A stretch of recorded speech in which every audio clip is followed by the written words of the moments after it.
Good morning. O root of Jesse. Today's Antiphon celebrates Jesse, but who was he? Turns out he was a rather obscure biblical figure, the son of Ohad, grandson of Ruth and Boaz, but most importantly, the father of King David. As we shall see, Jesse becomes important because of his importance to the identity of Jesus. The scripture that informs this antiphon comes from Isaiah 11. A shoot shall come out from the stock of Jesse, and a branch shall grow out of his roots. On that day the root of Jesse shall stand as a signal to the peoples. The nations shall inquire of him, and his dwelling shall be glorious. The gospel writers quite often look back into the Hebrew Bible, which was, of course, their scripture, to find references to Jesus as the Messiah or the Anointed One. In particular, the notion that Jesus was a descendant of King David, the great Jewish king through his mother Mary, proved powerful. Matthew and Luke include genealogies of Jesus at the beginnings of their Gospels. Matthew starts his from the Abraham on down to Joseph and Mary. Luke's genealogy runs backward from Joseph to Adam. What's fascinating to me is how these two verses have inspired so much artwork over the centuries. I'm going to show you just one very well-known example, which is found in Chartres Cathedral, just outside Paris. We spent a whole day there, marveling at the windows and the sculptures.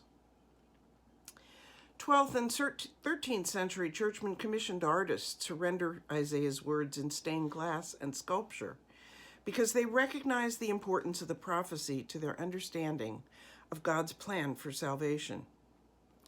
Glaziers and sculptors responded by creating the Jesse tree, an abbreviated family tree that illustrates Mary and Jesus' royal lineages with a direct link to King David's father.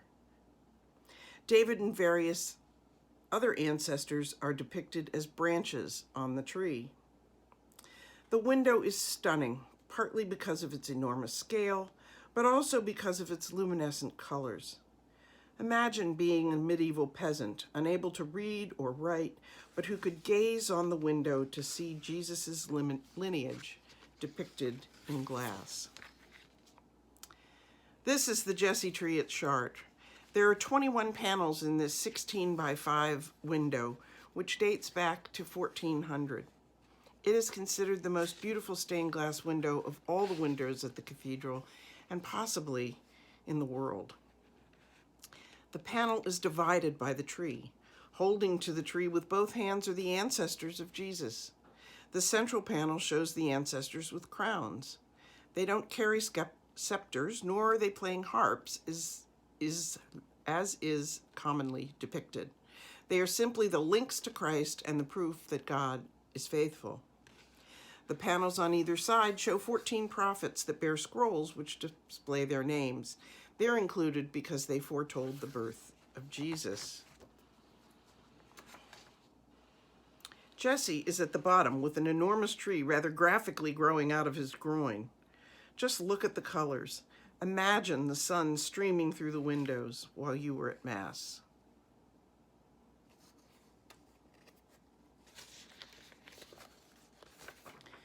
Next come the various ancestors of Jesus. This is just one example showing Ezekiel, David in the middle with the crown, and Hosea. Mary's section is right under that of Jesus, since it's through Mary that Jesus is related to the Davidic line. Jesus himself sits at the very top with 7 doves representing the 7 gifts of the Spirit. Look at those colors. The Jesse tree is an enduring image, even today. Churches and families design their own Jesse trees, which they decorate with ornaments representing the people, the prophecies, and events leading up to the birth of Jesus, sort of like an Advent calendar.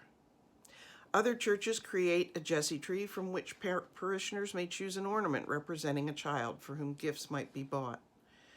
I remember vividly my own sons choosing children to buy for, then shopping for and wrapping gifts that we took to the church to be distributed at Christmas.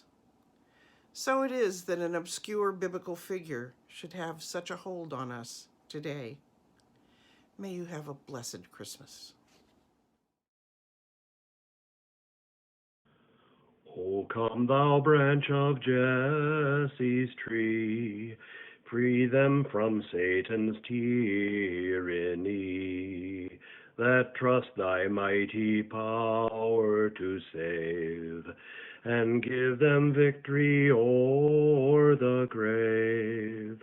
Rejoice, rejoice, Emmanuel shall come to thee, O Israel.